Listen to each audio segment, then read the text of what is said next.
शशि शेखर जी बिल्कुल, चौंकाते बिल्कुल हुए श्वेता एक जी, नाम आप जाइए। नहीं, देखिए उसके बाद फिर वो उनके पास जाना पड़ेगा। अब बस मैं आपके पास लौटूंगी क्योंकि सारे नहीं, मुद्दे मैं एक कह रहा बार हूं जुड़ आप जाएं। दूसरे गेस्ट के पास जाइए और श्वेता जी। शशि शेखर मैं जी, आपसे कह रहा हूं, आप जी वैसे भी रिमोट लोकेशन में। हाँ जी। जी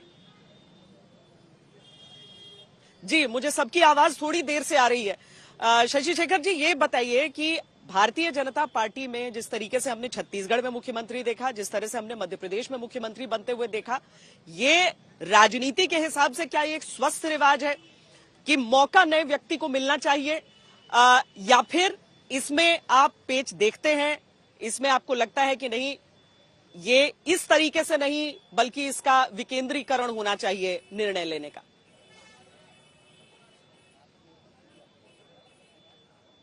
श्वेता, दो तीन बातें बहुत साफ है। राजनीति में निर्णय जो दिखाई पड़ते हैं और राजनीति में निर्णय जिन वजहों से किए जाते हैं वो दो अलग चीजें होती हैं। और एक भारतीय जनता पार्टी में मैं स्पष्ट एक नई रीति देख रहा हूं कि वो एक हर जगह दूसरे स्तर के नेतृत्व को उभारने का प्रयास कर रहे हैं। आप देखिए, रमन सिंह वहां पर सबसे बड़े लीडर थे, लेकिन भारतीय जनता पार्टी की दिक्कत भी रमन सिंह थे। शिवराज सिंह चौहान अनडाउटेडली उन्होंने बहुत अच्छा काम किया, लेकिन उनकी वजह से ऐसा लगता था जैसे नए लीडर नहीं उभर पा रहे हैं, इसीलिए राष्ट्रीय नेताओं को जो राष्ट्रीय स्तर पर काम कर रहे थे वहां भेजना पड़ा। सेम राजस्थान में भी मुझे लगता है कि किसी नए चेहरे को मौका दिया जाएगा। अगर यही काम, मैं बिल्कुल किसी भी प्रवक्ता से इसका जवाब नहीं सुनना चाहता, क्योंकि मैं उन पर टिप्पणी नहीं कर रहा, उनकी पार्टियों पे नहीं कर रहा। एक बात मुझे दिखाई पड़ रही है, जहां भी लीडर बहुत स्टेब्लिश हो जाते हैं, जैसे मध्य प्रदेश में ऐसा लग रहा था कि कांग्रेस जीत सकती है शुरू के दिनों में, लेकिन वहां यह भी था कि कमलनाथ ही वहां पर फेस थे और कमलनाथ के अलावा कोई और नहीं दिख रहा था किसी भी तरह से। भारतीय जनता पार्टी की टोटल बैटरी थी। सेम छत्तीसगढ़ में था। तो जो गलती एक पार्टी कर रही है वो दूसरी नहीं कर रही है, वो अपना नेतृत्व उभार रही है। लेकिन यहाँ कई सवाल उठते हैं श्वेता, क्या ये एक स्थायी अरेंजमेंट है? क्योंकि जो यादव जी हैं वो अभी राजनीति में उतने सीनियर नहीं है, उनके उप मुख्यमंत्री उनसे एक बार ज्यादा एमएलए रह चुके हैं और 3 बार पहले मंत्री रहे हैं। तो क्या ये एक स्थायी मुकम्मल अरेंजमेंट है या इसके आगे भी कुछ अरेंजमेंट्स किए जाएंगे? जो लीडर गए केंद्र से उनका क्या होगा? शिवराज सिंह चौहान आगे क्या करेंगे? चौहान साहब ने हालांकि अपनी मंशा स्पष्ट की है कि मैं केंद्र में नहीं जाऊंगा, मैं सारी की सारी सीटें जिताऊंगा। यानी कि चौहान साहब आज भी कोशिश ये कर रहे हैं कि वो जनता की नजर में नंबर 1 लीडर बने रहें, और ये राजनीति का एक अच्छा तरीका होता है कि सहयोग करते हुए भी असहयोग अभी ये देखना होगा, क्योंकि तो मुख्यमंत्री के चेहरे के ऐलान से पहले की बात ये उनकी रही, जहां पर उन्होंने कहा कि मैं 29 की 29 सीटों पर फोकस कर रहा हूं। पर क्या अभी भी वही होगा, या फिर पार्टी की तरफ से कहा जा सकता है उनके लिए कि आप एक राष्ट्रीय रोल ले लीजिए? हो सकता है पार्टी के भीतर कोई रोल, इसके लिए इंतजार करना पड़ेगा। इससे पहले कि मैं शरद से पूछूं कि वसुंधरा राजे को लेकर अब यहां पर क्या हम परिस्थिति देख रहे हैं, उससे पहले राशिद किदवई जी, मैं आपकी राय इस पर जो आज घोषणा हुई है उस पर जानना चाहती हूँ। जी श्वेता, धन्यवाद। देखिए, बहुत रोचक फैसला हुआ है इसमें। एक आप देखिए तो एक पॉलिटिकल, एक मतलब जो सोशल इंजीनियरिंग का वो पहलू है। एक यादव समाज के व्यक्ति को बनाया गया, जिसका पूरा एक सिग्नल प्रदेश के बाहर भी जाता है। लोकसभा के चुनाव होने वाले हैं, तो उस सिलसिले में बहुत महत्वपूर्ण है। एक ब्राह्मण को और एक दलित नेता को उप मुख्यमंत्री बनाया गया है, जो केंद्र के मंत्री हैं। बहुत सारे इसमें उनको स्पीकर बनाया गया। बहुत सारे संदेश है कि भाजपा में फंडामेंटली, बुनियादी तौर पर हर व्यक्ति जो है वो केवल एक कार्यकर्ता है, और उसकी जो उपयोगिता है या उसका जो काम देना है, ये शीर्ष नेतृत्व तय करता है। ये सब तो बड़ी स्वागत योग्य चीजें हैं। लेकिन उसमें मैं सिर्फ एक बात श्वेता अपने अनुभव के आधार पर कहूंगा कि ये तजुर्बे जो होते हैं, ये जब तक पार्टी जीतती रहती है बड़े अच्छे और सुखद लगते हैं। कांग्रेस पार्टी ने 1980 के दशक में, जब इंदिरा गांधी और राजीव गांधी दोनों प्रधानमंत्री थे, ऐसे बहुत से उन्होंने प्रयोग किए, और उस प्रयोग से कांग्रेस, अब जब पीछे मुड़ के देखते हैं, चाहे वो उत्तर प्रदेश हो, चाहे बिहार हो, चाहे आंध्रा हो, वहां के ऊपर पार्टी को अल्टीमेटली काफी नुकसान उठाना पड़ा। तो ये चीजें जो होती हैं, ये एक राजनीति का श्वेता एक उसूल होता है लोकतंत्र का, डेमोक्रेसी का, कि जिस आदमी में जितनी क्षमता होती है, मतलब वो जितनी बार चुनाव जीता हो, उसका कद होता है, उसके हिसाब से उसे जगह मिलनी चाहिए। अगर आप सांसद को विधायक बना रहे हैं और विधायक से उसको कोई मुख्यमंत्री से उसको दूसरा रोल दे रहे हैं, ये देखने में बहुत अच्छा लगता है। इसीलिए मैं आज भाजपा भारी मतों से मध्य प्रदेश में जीती, मैं उसकी आलोचना नहीं करना चाहता, लेकिन मैं सिर्फ इतिहास के पन्नों से बताना चाहता हूं कि ऐसे प्रयोग करने से कई बार नुकसान होता है। कि एक बार टी अंजैया एक नाम के मुख्यमंत्री हुए थे आंध्र में, उनको बनाया फिर हटाया और उससे पूरा टीडीपी का उदय हुआ और कांग्रेस की वहां बहुत नुकसान हुआ। वो कहते थे कि I don't know why I came and I don't know why I am going, मतलब वो इतने अपने आप को लचीले बताते थे कि उनका कोई राजनीतिक अस्तित्व नहीं है, उससे कांग्रेस को नुकसान हुआ। सही बात है। और इसीलिए शरद जो कि मेरे साथ यहीं पर है, शरद, जब हम एक बड़े कद के नेता की बात करते हैं तो वोटरों का मन भी उनके साथ जुड़ता है, कार्यकर्ताओं का मन भी जुड़ता है। अब राजस्थान को ही अगर हम ले लें तो लगभग पिछले जितने सालों से मुझे याद आ रहा है, वसुंधरा राजे को छोड़कर कोई दूसरा ऐसा चेहरा रहा नहीं है। अब 2 राज्यों में हमने देख लिया है कि क्या हुआ है, तो अब राजस्थान में वसुंधरा जी जिनसे मिलने के लिए विधायकों के जाने का सिलसिला आज भी कायम रहा। देखिए, वसुंधरा राजे को खारिज नहीं किया जा सकता है। कई बार प्रधानमंत्री नरेंद्र मोदी नहीं चौंकाकर भी चौंका सकते हैं। और एक तस्वीर में आपको दिखाना चाहूंगा, जो बोर्ड लगा हुआ है यहाँ पर, वसुंधरा राजे उसके बीच में हैं, सीपी जोशी डार्क हॉर्स हैं, इधर राजेंद्र राठौड़। राजेंद्र राठौड़ चुनाव हार गए हैं, प्रधानमंत्री नरेंद्र मोदी गए थे उनके प्रचार करने में, और हारने वाले को भी सीएम बनाते हैं। पुष्कर सिंह धामी और उप मुख्यमंत्री केशव प्रसाद मौर्य का उदाहरण हमने देखा है। सामने देख रहे हैं, कुर्सियां लग गई हैं, कल की तैयारियां हो रही हैं यहाँ पर। तो ये नहीं कहा जा सकता है कि वसुंधरा राजे रेस में नहीं है। मुझे वो जमाना याद आता है कैसे वसुंधरा राजे को लाया गया था भैरों शेखावत को उपराष्ट्रपति बनाकर, तब वो बहुत ज्यादा सक्रिय राजनीति में नहीं थी, और प्रमोद महाजन रणनीतिकार के रूप में उन्हें स्थापित किए थे। तो बीजेपी नेताओं को स्थापित करके बड़ा बना सकती है।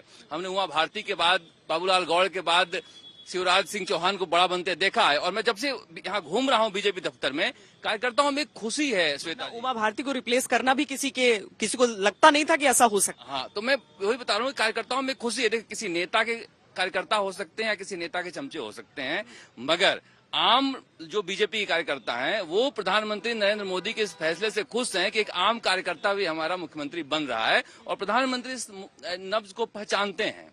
मुझे लग रहा है कि इस चीज को वो आगे रख रहे हैं और लोगों में एक्सेप्टेंस भी बढ़ रही है। भले ही हम लोग एक बड़ा चेहरा देखने की आदत हो गई है। क्या कांग्रेस में एक लीडर बड़ा होता है, उसको फॉलोअर होते हैं। पहले कांग्रेस के जमाने में हमने देखा था 5 साल में 4 मुख्यमंत्री बदल जाते थे।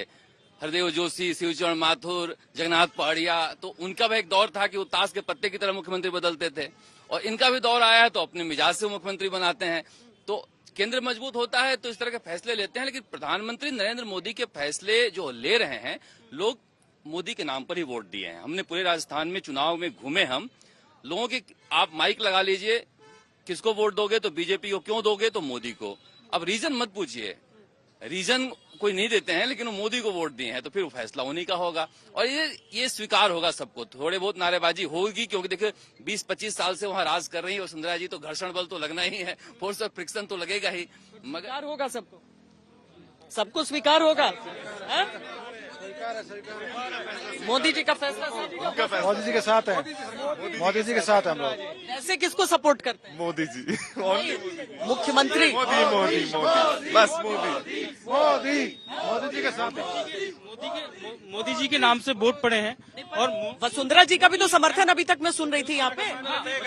आला कमान जो तय करेगा वो सब कार्यकर्ताओं को स्वीकार्य है। मोदी जी के जो चुनाव है वो सिर्फ मोदी जी के नाम से लड़े गए हैं और वो ही ब्रांड रहे हैं। तो वसुंधरा जी को हल्के में नहीं ले सकते। अभी वसुंधरा जी रेस में है, कहीं कोई दिक्कत नहीं। अगर नहीं बनाया तो फिर मोदी जी के साथ ही कोई दिक्कत नहीं। जो मोदी जी का फाइनल, ये मध्य प्रदेश मैडम कि जैसे इधर आके बोल मोदी दीजिए। जी ने जैसे मोदी जी ने 2 राज्यों में चौंकाने वाला सीएम चाहिए, चौंकाने वाले सीएम, वैसे राजस्थान में भी चौंकाने वाला सीएम आएगा।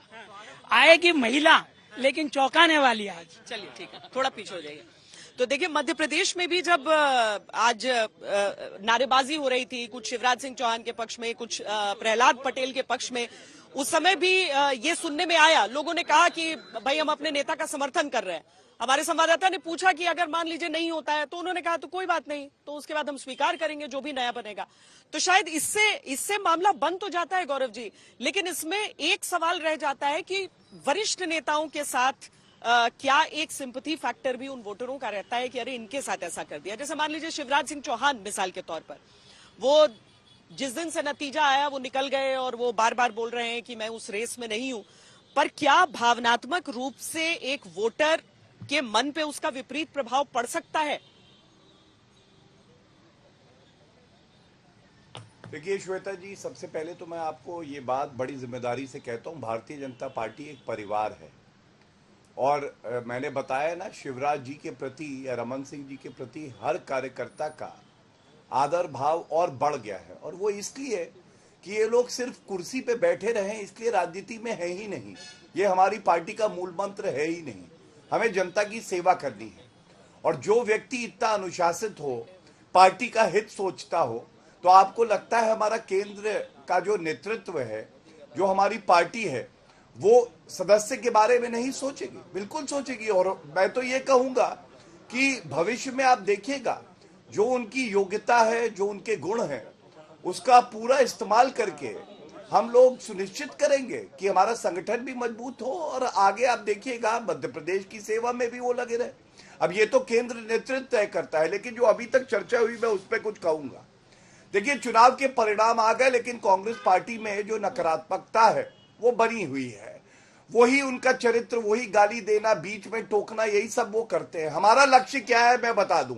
ये जो 3 प्रदेश हैं, यहाँ 66 लोकसभा की सीटें हमें 66 में 66 जीतनी है। ये बात हमारे तमाम नेताओं ने कही, शिवराज जी ने भी कही।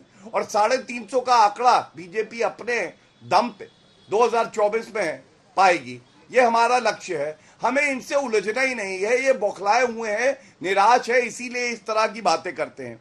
दूसरी बात, ये काबिलियत की कर रहे थे, व्यंग कर रहे थे, टोंट मार रहे थे। मैं केवल याद दिलाऊंगा, इन्होंने कहा ना कितने विधायक हैं जिन्होंने चुना है मोहन यादव जी को। अरे जितने विधायक हैं ना, वो 10 गुना ज्यादा हैं उन विधायकों से जिन्होंने राहुल गांधी को अध्यक्ष बनाया था, या प्रियंका वाड्रा गांधी। आप याद करिए श्वेता जी, 2019 में उत्तर प्रदेश की इंचार्ज थी, सीटें आई, एक सीट आई और इस्तीफा नहीं लिया गया। उसके बाद 5 प्रदेशों में चुनाव हुए, उत्तर प्रदेश में, पंजाब में जहां इनकी सरकार थी, गोवा में, उत्तराखंड में और मणिपुर में, और पंजाब ये हार गए, हम 4 जीते। सारे प्रदेश अध्यक्षों ने कांग्रेस पार्टी के इस्तीफा दिया, लेकिन प्रियंका वाड्रा गांधी ने नहीं दिया। ये क्यों होता है?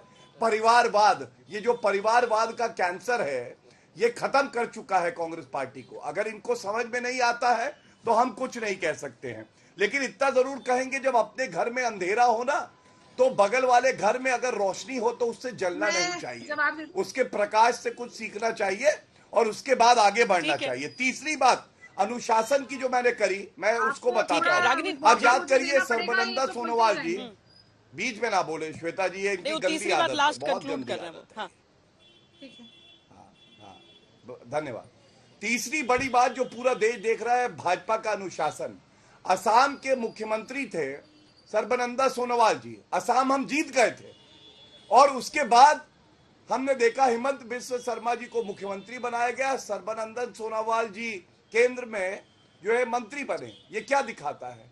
आपको जो रोल दिया जाएगा, जो भूमिका दी जाएगी, आप बड़ी ईमानदारी से उसका पालन करते हैं। आप दूसरे व्यक्ति को निकम्मा है, अंग्रेजी बोल लेता है, ये सब नहीं करते हम लोग।